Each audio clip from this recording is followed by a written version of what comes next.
¿Por qué no? Porque las empresas de transporte urbano están atomizadas. Las empresas de transporte urbano son empresas afiliadoras, o sea, no son propietarias de las unidades vehiculares ni administran la flota como tal. Porque en el interprovincial también hay esa posibilidad de que Juan Pérez compra un bus y se afilia a una empresa. Pero quien administra la flota es la empresa, no el dueño del carro. Entonces, esa es la diferencia. Por esa razón es mucho más fácil hacer esta devolución a los transportistas del transporte de carga y del transporte interprovincial y que circulan por la red vial nacional. Y no se puede hacer con el transporte urbano porque están atomizados, que es una de las razones también del desorden. O sea, el Estado no, ellos les asistiría el derecho, por supuesto, porque, por ejemplo, ellos dan el medio pasaje, el transporte urbano da medio pasaje. En cambio, el transporte interprovincial no existe el medio pasaje. Entonces, de alguna manera el Estado podría reconocerles con el impuesto selectivo al consumo, pero no se puede porque están totalmente desorganizados, atomizados. Esa es la razón. ¿Qué es lo que más podemos explicar sobre esto? Por ejemplo, de que este beneficio se da en medida a lo que facturan en un mínimo de una unidad impositiva tributaria. Eso no puede ser menos, tiene que ser más. Es lo que señala como rango la ley. Y lo que se ha hecho en esta paralización que hubo, ustedes recuerdan que los transportistas amenazaron con parar y si ellos no volvían a ser devueltos, como reitero, hace un año que no les daban este beneficio, se había cumplido la fecha y no se les renovó. Entonces, frente al paro, lo que el Estado ha cedido de repente en gran medida. Ahora ya no, la devolución ya no va a ser el 30%, sino incluso puede llegar al 80% del impuesto selectivo al consumo. Y esto naturalmente beneficia, ¿no? Incluso la devolución es de 80 céntimos por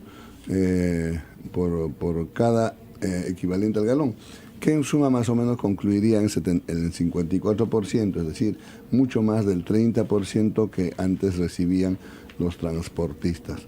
Esto es lo que ha ocurrido en estos últimos días, en estos últimos tiempos.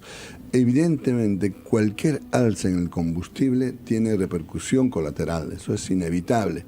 Entonces, con razón, sin razón, siempre va a generar el alza de los demás productos, porque todos los productos de pan llevar y los productos minerales inclusive se transportan en vehículos.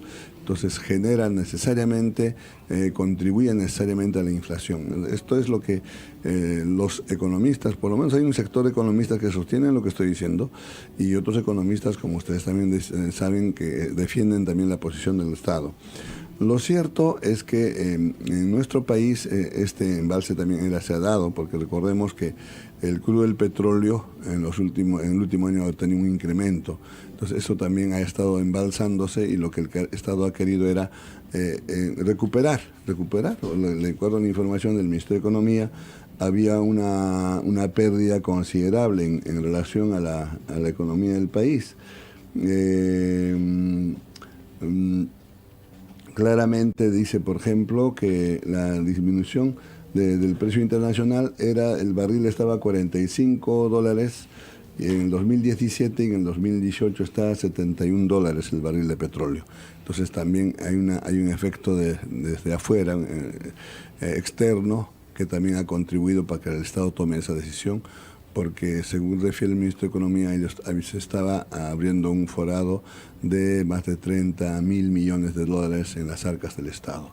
Entonces, todo esto, pues lamentablemente afecta en la economía del país y afecta en la población, incluso menos pudiente, porque se incrementan las cosas, ¿no? Así es, don Luis. Y también hay quienes señalan que, claro, uno es lo que dice el gobierno, que ha ajustado el impuesto selectivo, pero si a la hora del consumidor final se le aplica el IGB, entonces eso es otra cosa porque aumenta. Entonces al final el aumento es mucho mayor que el que se proclama, pero bueno, son los gajes de la economía y la economía de mercado, ¿no? Ahora no sé, tal vez en un futuro no muy lejano, esto ya no ocurra cuando empecemos a usar vehículos eléctricos, ¿no? ¿Cuán importante es su pregunta, don Francisco? ¿Cuán importante? ¿Por qué? Nuestro país, es el único país del sector que no está haciendo esfuerzos necesarios para promover el uso del vehículo eléctrico. Entre otras medidas, por ejemplo, se dice, bueno, es una retórica porque dice que les van a exonerar del impuesto a los vehículos eléctricos, pero eso no es suficiente. Tiene que tiene que haber un programa serio para establecer claramente el incentivo económico para adquirir estos vehículos. En nuestro país los vehículos eléctricos son caros, se venden muy poco, pero hay más o menos estas marcas conocidas, hay Hyundai, Toyota, Nissan, están vendiendo vehículos eléctricos, pero están un promedio mínimo de $35,000. Pero esas mismas marcas, los vehículos comerciales están en $15,000, $16,000. Entonces la diferencia es enorme. En otros países lo que se ha hecho es eso, incentivar. Ecuador está incentivando la venta, la adquisición de vehículos eléctricos. Chile está cambiando el Transantiago, el buses ya de transporte público, está incorporando más de 1.000 buses de la flota de 5.500 buses que tienen ellos, ya más de 1.000 buses van a ser buses eléctricos y algunos están circulando en este momento como prueba en Santiago. Entonces, nosotros estamos absolutamente relegados en incentivar el uso de los vehículos eléctricos, que son una respuesta real, concreta, frente a la contaminación ambiental. Recordemos que el 70% de la contaminación ambiental es motivado por las fuentes móviles, así se les conoce a los vehículos que contaminan el ambiente por la emisión de gases tóxicos. Y en nuestro país esto es mucho más severo aún porque tenemos combustibles sucios, no tenemos un combustible limpio. Recién se está diciendo, por ejemplo, aquí en esta medida que se ha dado, que para los vehículos Euro 5, Euro 4, Euro 5 van a tener esta facilidad de no estar afectos, digamos, con los impuestos, por eso la gasolina del 97. Pero la gran mayoría de los vehículos tienen un promedio de 18, 20 años de antigüedad. Entonces la emisión es perniciosa. Y peor aún si hacemos un recordaris y es bueno que la población conozca, en la época del señor Fujimori, la Organización Mundial de la Salud amonestó seriamente al Estado peruano por vender el diésel 2. El diésel 2 que en Lima ya no se vende. ¿No? El diésel 2 emitía 5.000 partes por millón de azufre. Era una cosa descomunal. Entonces, Fujimori postergó al 2003 que en el 2003 se retiraría el diésel 2 del gobierno del Estado peruano. Entonces, en la época del señor Toledo, él, en lugar de tomar alguna acción, postergó al 2010. Y en el 2010, en el gobierno aprista, en 2010, en lugar de retirar el diésel 2, lo que se ha hecho es poner aditivos para bajar el grado de toxicidad. En este momento todavía hay 3 departamentos del norte que todavía sigan expendiendo el diésel 2, que es un combustible altamente tóxico. Y en nuestro país, en Lima, en este momento, estamos más o menos en un rango hasta de 300 partes por millón de azufre, cuando en la Organización Mundial de la Salud recomienda que debe ser un máximo de 50 partes por millón de azufre, ¿no? Del diésel 2. Esto es lo lamentable. El Estado peruano cobra impuestos altos a los combustibles, es decir, los estados, los gobiernos, mejor dicho, sucesivos en los últimos tiempos, han preferido recaudar dinero con el combustible antes que cuidar la salud de la población. Y el Ministerio de Salud, estuve en un evento de hace un par de meses en el Ministerio de Salud, y debe estar también, me imagino, esa información en la página web. En nuestro país mueren aproximadamente entre 3.500 y 4.000 personas a consecuencia de la contaminación ambiental. Es una muerte silenciosa en la que mayormente mueren niños y personas de la tercera edad. Afecta a los pulmones. Afecta directamente a los pulmones, efectivamente. Inclusive hay una información científica en revistas especializadas que cuando uno respira y entran estas partículas de azufre en nuestro organismo, se pegan en los alveolos pulmonares y de ahí incluso suben al cerebro. O sea, genera pues el daño mucho mayor, ¿no? Ahora, el que no ha sufrido mucho incremento, en todo caso, las modificaciones, es el gas licuado de petróleo también, ¿no? Claro, el gas licuado de petróleo no ha sufrido en ese sentido, es un es un gas menos contaminante. ¿Podría decir que esa es una opción como para que los transportistas comiencen a cambiar? Sí, el detalle es que el gas no lo usan los transportistas de carga y de bus, porque primero no hay buses ni camiones de gran tonelaje que utilicen el combustible, el gas, porque hay dos posiciones. Yo estuve en un congreso internacional en que estaban los dos bandos, ¿no? Los que sostenían que sí podían usar gas para tramos largos, para buses pesados, y los que decían que no. Entonces los que decían que sí era que tenía la misma potencia, que podían subir cerros, que no había ningún problema. Y los que decían que no, que el gas no tenía la misma fuerza que el petróleo o la gasolina y el gasol, pero además que los tanques que tenían que llevar eran demasiado pesados y eso generaba gasto en las llantas, etcétera, ¿no? Hay dos posiciones bien encontradas al respecto, pero lo cierto es que en nuestro país los buses, los camiones que desarrollan transporte interprovincial, ninguno usa gas. Solamente en el transporte urbano tenemos el metropolitano, que es 100% que usan gas natural. También la posibilidad de abastecerse, no sé cómo está el abastecimiento de gas. Claro, el abastecimiento de gas, en Lima hay posibilidades, los grifos ya tienen surtidores de gas natural y gas licuado de petróleo. Lo que no tenemos es, por supuesto, como no tenemos vehículos eléctricos, no tenemos estaciones de carga de electricidad.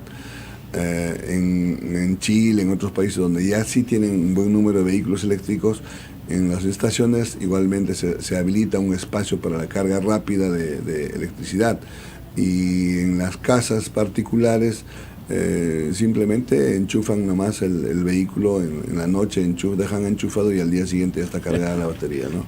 Es interesante, porque cuando yo me invitaron a la exposición de estos primeros vehículos eléctricos que llegaron al Perú, la misma tapita donde se echa el combustible, ahí está el terminal del enchufe, simplemente se jala de ahí y se enchufa, ¿no? Es interesante, sí. Y eso también me imagino que tendrá un precio, ¿no? Claro, pero no es tanto, no parece, y no tengo en este momento la equivalencia, pero no es mucho lo que se gasta. Es más, tenemos energía eléctrica en el Perú.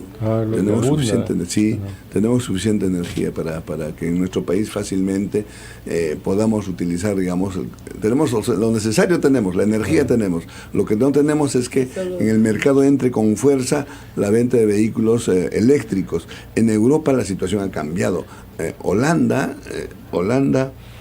Finlandia creo que es en el año 35, y en Holanda creo que a partir del año 25 y todos sus vehículos van a ser eléctricos. Yo estuve en la Embajada de los Países Bajos hace poco tiempo, me invitaron para un evento y nos pasaron un video, era sobre movilidad sostenible, nos pasaron un video en que no era la capital, sino una ciudad importante de los Países Bajos, en que en las calles, en el video, solamente se veía peatones, ciclistas y transporte masivo. No había un solo vehículo privado circulando, solamente transporte masivo y bicicletas. Una maravilla. Claro, pero que acá el transporte masivo, pues yo he hecho la prueba y francamente... Hasta para ir a unas cuantas cuadras. Es deficiente. Es lo medular, ¿no? Si no se aprueba la ley, como está ya en el Congreso, recuerden ustedes que la ley de la autoridad única, o mejor dicho, la autoridad de transporte urbano para Lima y Callao está en el Congreso y ya está con un dictamen favorable. Pero no sabemos si lo van a discutir, prácticamente en esta legislatura no va a ser posible.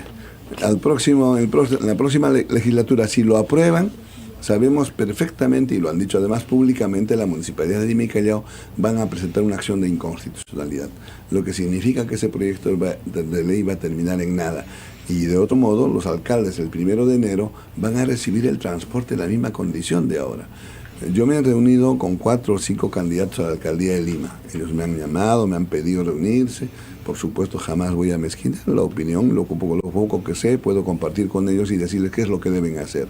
A todos les he dicho que ellos tienen, en este momento, si no se aprueba la ley, ellos lo que tienen que hacer es cumplir lo que la ley decía en el año 99, que constituyan esa autoridad, que se sienten Lima y Callao finalmente los dos y digan, no necesitamos la ley, vamos a cumplir lo que la ley señala y hagamos que el transporte urbano funcione en Lima y Callao de una sola manera, con una sola gestión.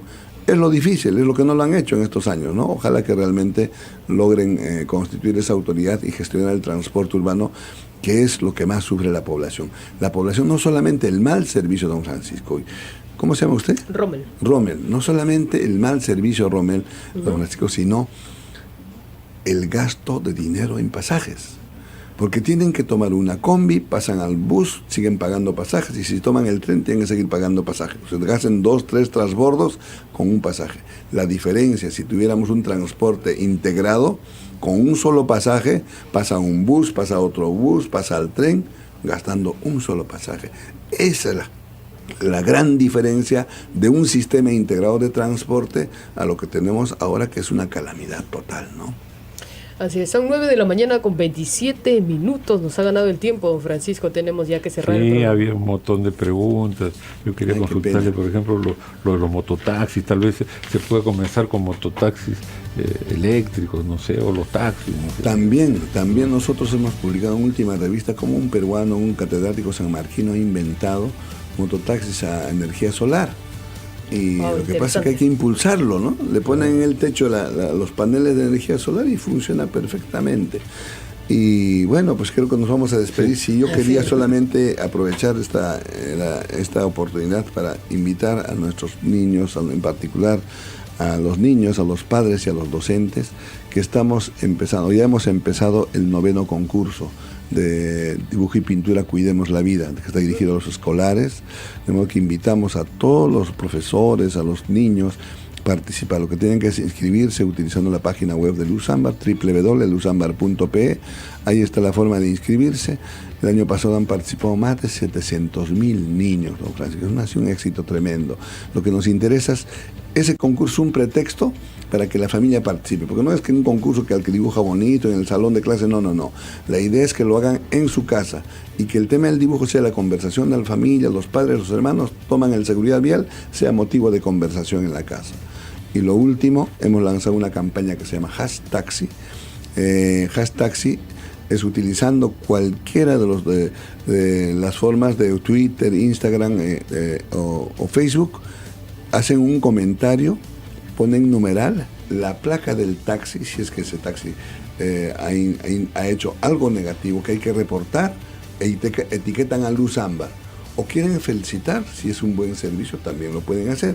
Lo cierto es que estamos creando un archivo, estamos creando una información en la nube para que cualquier usuario en lo sucesivo simplemente pone la placa del taxi por cualquiera de los servidores, ponen la placa del taxi adelantando Michi y va a tener un reporte inmediatamente para ver si ese taxi tuvo alguna queja. Esto estamos creando, hemos recibido autoridades y los medios de prensa nos están apoyando y ojalá también ustedes nos sigan apoyando en ese sentido. Así es, entonces ya saben, la página oficial www.luzambar.pe. luzambar.pe. Ya nosotros tenemos que despedirnos, 9 de la mañana con 26 minutos, agradeciendo una vez más a don Luis Quispecandia, presidente de la ONG Luz Ámbar, por estar con nosotros en esta mañana. Don Francisco, esperamos volver el día de mañana con un próximo programa. Hasta mañana. Esto fue Líneas Abiertas.